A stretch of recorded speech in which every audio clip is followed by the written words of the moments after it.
시사야. 민주당이 3차 재난지원금을 내년 설 연휴 이전에 지급하겠다고 밝혔습니다. 이 사회적 거리두기 강화로 영업이 제한된 소상공인과 자영업자 같이 직접적인 타격을 입은 계층을 중심으로 선별 지급하겠다는 방침인데요. 그러나 지원 대상의 범위나 재원 조달 방식을 놓고 여야가 합의점을 찾지 못하고 있어서 지금 앞으로도 진통이 예상됩니다. 연세대 경제학부 김정식 명예교수 연결해서 좀 더 자세히 이 내용에 대해서 분석해 보도록 하겠습니다. 교수님 안녕하십니까? 네, 안녕하십니까? 네, 이 민주당이 3차 재난지원금을 설 연휴 이전에 맞춤형으로 지급하겠다 이렇게 밝혔는데요. 오늘 발표된 내용을 일단 어떻게 보셨습니까?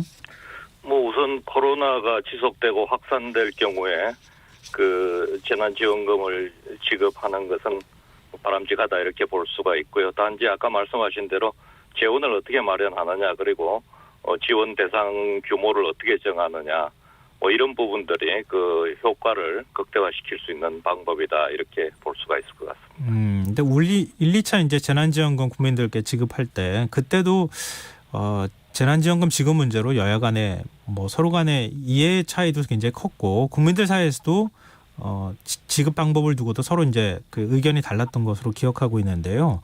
일단 3차 재난지원금 지급 필요성에 대해서는 교수님도 동의하시는 거죠? 그렇습니다. 예. 근데 지금 지급 지원 범위를 놓고 민주당은 소상공인, 자영업자 등의 집중적인 지원을 해야 한다 이런 입장의 반면에 국민의힘은 돌봄 지원금, 어린이집 보육료 지원금으로 지원 영역을 넓히자 이렇게 얘기를 하고 있습니다. 이 지급 대상과 범위 이거 어떻게 정해야 된다고 보십니까? 그것은 이제 재난지원금이 뭐를 위해서 그 지급하느냐는 그 목적하고 연관이 있을 것 같습니다. 그래서 만약 이제 경기 부양을 목적으로 한다면은 이제 전 국민을 대상으로 지급하는 것이 바람직하다 이렇게 볼 수 있고, 네. 또 이제 복지 확충이라든지 이런 목적도 있을 수가 있는데, 이번에 이제 재난지원금은 이제 피해 업종 이번에 그 사회적 거리두기를 강화하면서 피해를 입은 업종에 대해서 한다면은 그런 목적이 있다면은, 그리고 이제 그런 업체들이 부실화되는 걸 막기 위해서 지원한다면은 선별 지원이 바람직하지 않나 이런 생각이 듭니다. 근데 지금 이제 미국에서는 12월부터 백신 접종을 시작한다 이런 얘기가 나오고 있고요. 우리나라도 내년 봄쯤이면은 시작되지 않겠느냐 이런 기대도 나오고 있는데 전반적인 경제 부분을 좀 생각한다면 말씀하신 것처럼 1차 재난지원금처럼 전 국민 지급을 해줘야 되는 거 아니냐. 이런 의견도 나오거든요. 이제 대표적인 게 이재명 경기도지사 정의당 쪽에서 이렇게 지급을 주장을 하고 있는데 이런 필요성에 대해서는 교수님은 어떻게 보세요? 글쎄 지금 이제 소비가 줄어들고 경기가 침체되는 이런 상황이기 때문에 경기 부양도 중요하다고 볼 수가 있는데, 이번 그 특성은 이제 코로나가 재확산되면서 재난지원금에 대한 논의가 일어나고 있기 때문에 경기 부양이라든지 이런 부분들은 다른 또 재정 정책이라든지 다른 부분으로 이제 커버를 할 수 있다고 생각이 됩니다. 그래서 소상공인이라든지 이런 분들한테 현금 지급해가지고 임대료라든지 또 이런 여러 가지 유동성 문제를 좀 해결해 주는 그런 면에서 필요하지 않나 생각이 듭니다. 교수님 의견을 정리하자면 선별 지원 형태는 불가피할 것 같고 대신에 어떤 피해를 입은 업종에 어떻게 지원할 것이냐 이게 이제 중요하다고도 할 수 있을 것 같은데요. 소상공인 연합회는 정부가 추석 전에 현금으로 지급한 새희망 자금이 큰 도움이 됐다. 2차 새희망 자금을 지급해야 한다 이렇게 주장을 했는데요. 이 소상공인에 대한 3차 지원금 지급은 어떤 형태면 바람직할까요? 그렇습니다. 지금 이제 가장 어려움을 겪고 있는 분들이 자영업자들이라든지 소상공인 이런 분들인데, 이런 분들한테는 이제 임대료라든지 또 고용인에 대한 급여라든지 이런 부분들이 상당히 지금 필요한 상황입니다. 그래서 현금으로 이런 분한테 좀 많은 혜택이 가도록 지원이 가도록 하는 것이 지금 3차 재난지원금의 목적하고도 부합되지 않나 이런 생각이 듭니다. 근데 지금 2차 재난지원금을 기준으로 얘기할 때 그 당시는 이 선별 지원을 해줬는데 피해 업종이나 이런 분들 그리고 프리랜서나 비정규직 이런 분들한테 지원해 주는데 7조 8천억 원이 들었거든요.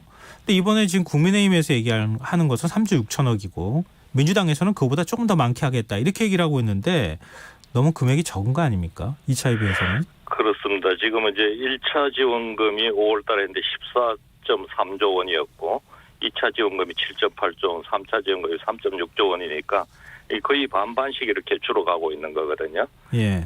그렇기 때문에 그 지원 규모, 지원 금액이 자체가 이제 예산이 작기 때문에 지원 그 금액도 줄어들 가능성이 높고 또 지원 대상도 축소될 가능성이 높습니다. 그래서 이런 아까 말씀드렸다시피 이런 상황이기 때문에 지원 금액과 지원 대상을 어떻게 선정하느냐 하는 것이 굉장히 중요한 이슈다 이렇게 볼 수가 있을 것 같습니다. 그러면 최소한 2차 때 지급했던 것처럼 그때 중소 영세 상인들 소상공인들한테 지급했던 금액만큼은 줘야 되지 않겠느냐 이렇게 보시는 건가요? 그렇게 되면 이제 지원 규모를 줄이는 수밖에 지금 예산 그 3.6조 원 내지 4조 원의 예산으로는 그렇게 줄이는 수밖에 없기 때문에 상당히 좀 정부나 그 정치권에서도 여러 가지 어려움이 있지 않나 이렇게 볼 수 있습니다. 그러니까 지금 세희망 자금이 100만 원, 150만 원 뭐 이런 식으로 지급이 됐던 거잖아요. 근데 그렇죠. 예산이 절반 정도로 줄어들면은 그 절반밖에 지급하지 못한다 이런 얘기가 또 될 수 있으니까요. 그렇습니다. 그래서 그 지원 대상을 지난번하고 비슷하게 할 것 같으면은 거의 지금 그 2차 지원금의 절반밖에는 줄 수 없는 그런 상황이 되지 않나 이렇게 볼 수 있습니다. 그리고 3차 지원금 재원 마련 방안을 두고도 민주당하고 국민의힘 쪽에서는 좀 생각이 다른 것 같은데요.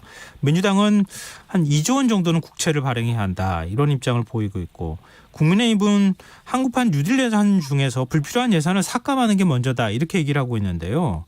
이 어떤 방식을 선택하는 게 좋을까요? 그렇습니다. 뭐 재정만 그 충분하다면은 뭐 현재 예산에다 추가해서 국채를 발행해서 하면 되는데 지금 이제 우리나라의 그 재정 건전성이 국가 채무가 GDP에 차지하는 비중이 내년에 한 46.7% 이렇게 될 걸로 보는데 네. 아직까지 뭐 이 비중이 그렇게 크게 높은 것은 아닙니다만은 그렇지만은 이제 우리나라가 고령화가 굉장히 빨리 그 진전되고 있고 복지 수요가 굉장히 늘어나기 때문에 그 우리가 재정 건전성을 그 항상 염두에 두고 재정 정책을 써야 되는데 그렇게 보면 제일 좋은 방법은 역시 다른 예산에서 전략해서 그 국채를 발행하지 않고 그 재원을 마련하는 것이 가장 바람직하지만은 뭐 불가피할 때는 어쩔 수 없이 국채를 발행해야 하는데 국채 발행을 최소화시키는 것이 바람직하다 이렇게 볼 수가 있을 것 같습니다. 지금 GDP 대비 국가 채무 비율이 아마 내년 예산안까지 포함하면 46.7%까지 오르게 된다. 그 말씀을 네, 해주셨는데요. 이 지금 그 국가 나라 빚을 어떻게 유지할 것이냐 이 굉장히 중요한 문제인데 한쪽에서는 이거 너무 빚을 많이 지고 있다 이렇게 주장을 하고 빚이 늘어나는 속도가 너무 빠르다 이렇게 얘기를 하고 다른 한쪽에서는 이 정도면은 좀 다른 선진 국가에 비해서는 우리가 훨씬 낫기 때문에 지금 이런 위기 상황에서는 빚을 좀 내더라도 적극적인 재정 역할이 필요하다 이렇게 주장을 하는 게 맞서고 있거든요. 이 양쪽 다 얘기가 맞는 겁니까? 아니면 어느 쪽 얘기가 더 설득력 있는 겁니까? 예, 그렇습니다. 지금 46.7% 내년도의 국가 채무 비율은 선진국에 비해서는 낮은 것은 사실입니다. 그런데 이제 그 국가 채무를 계산할 때 어떻게 계산하느냐 이런 문제도 좀 있고 또 국가 채무의 속도가 너무 지금 빨리 커져가지고 상당히 좀 우리가 우려를 하고 있는 거죠. 그래서 뭐 현재 상태로서 국가의 신뢰도가 급격히 떨어진다 이렇게 볼 수는 없지만은 만약 이런 속도로 계속 늘어나게 된다면은 앞으로는 그 국가 재정 건전성에 문제가 생길 수 있다 이렇게 보고 있는 겁니다. 근데 지금 국채를 원화채권으로 발행하고 있잖아요. 그렇기 네네. 때문에 원화채권으로 발행하는 것은 이게 뭐 예전에 우리가 경험했듯이 IMF 외환위기라든가 뭐 그 이후에 이제 그 달러화가 부족해가지고 외국에 손을 내미거나 이런 일들하고는 상관은 없는 거죠. 그렇습니다. 일본의 경우에 이제 채권 국가 채무의 비중이 굉장히 높은데 그 채권을 누가 가지고 있느냐 하는 것이 굉장히 중요한데 그것은 이제 국채를 일본 국민들이 다 가지고 있기 때문에 일본은 이제 재정 건전성에 큰 문제가 없는 거죠. 그래서 우리나라도 이제 채권의 수요가 많이 국민들의 채권의 수요가 많이 늘어나면은 네. 뭐 그렇게 큰 그 문제가 되지는 않습니다만은 만약 채권 수요가 그렇게 늘어나지 않으면은 국채 발행이 또 문제가 일으킬 수도 있는 그런 요인도 있습니다. 네.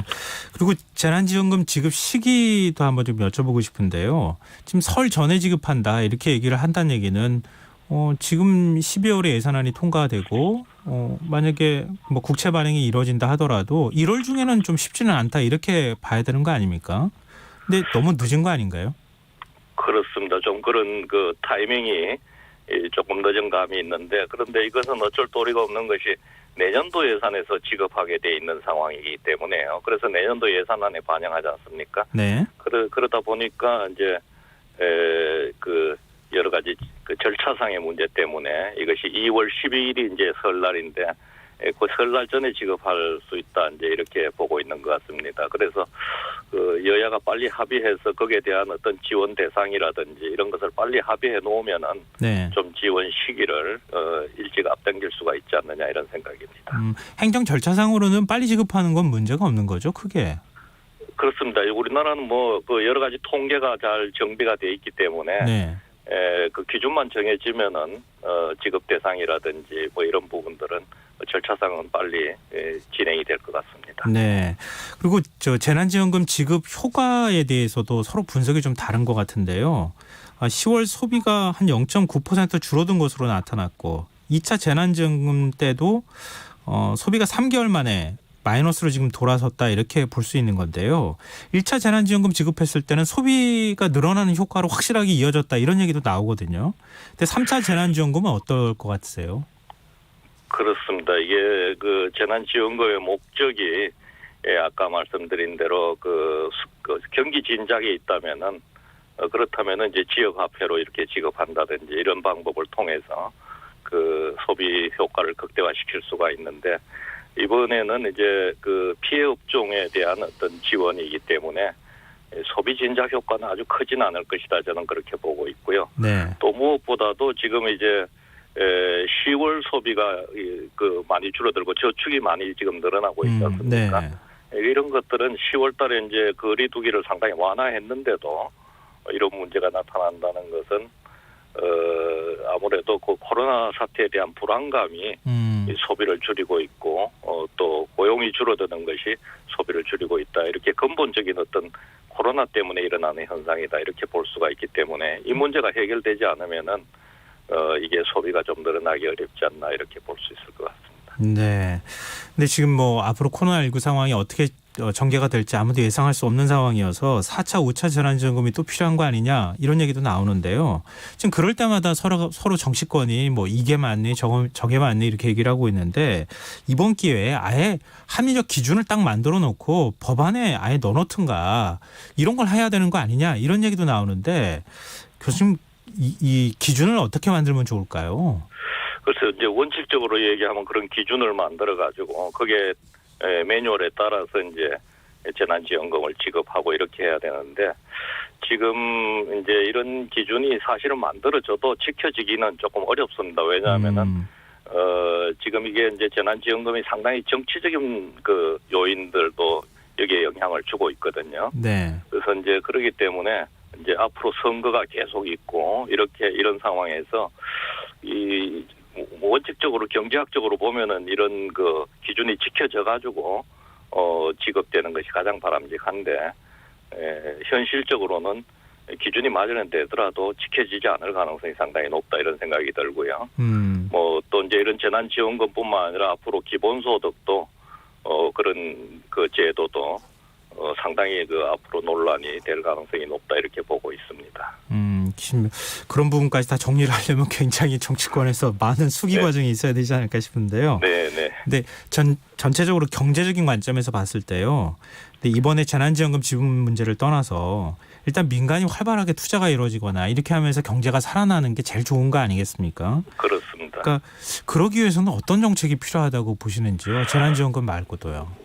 우선 뭐 코로나를 빨리 안정시키는 그런 대책을 좀 마련해야 되는데 지금 이제 코로나가 이렇게 좀 경제를 고려해서 규제를 완화하면은 거리두기를 완화하면 코로나가 또 이렇게 확산되고 네. 좀 규제를 강화하면 또 코로나가 좀 안정이 되고 이렇게 되지 않습니까? 그래서 이 부분을 코로나를 먼저 안정을 시킬 것 같으면은 경제는 뭐 자동적으로 살아날 수가 있다 이런 생각이 들고요. 뭐 물론 치료제라든지 뭐 백신이 개발되면 제일 좋은데 국내적으로 코로나를 조금 이렇게 안정시킬 수 있는 방법으로 코로나 대책을 세우면은 경제는 살아날 수 있지 않나 저는 그렇게 보고 있습니다. 근데 사회적 거리두기를 더 높이면은 경제가 이제 더 어려워지는 그런 문제가 생기니까 방역을 위해서만 고민할 수는 없을 것 같고. 네. 참 정부 입장에서도 고민스러울 것 같습니다. 힘들 것 같기도 하고요. 말씀하신 것처럼 장기적인 관점에서 코로나19를 일단 안정시키는 게 제일 중요하다. 예, 알겠습니다. 네, 오늘 말씀 여기까지 드려야겠습니다. 말씀 고맙습니다. 네, 감사합니다. 네, 지금까지 연세대 경제학부 김정식 명예교수였습니다. KBS 라디오 김성환의 시사야 1부 순서는 여기서 마무리하겠습니다. 2부에서는 사건 사고 뉴스 등을 살펴보는 밤참 뉴스 세계 이면 순서로 찾아뵙겠습니다. 전 11시 전가 2부에 다시 찾아오겠습니다.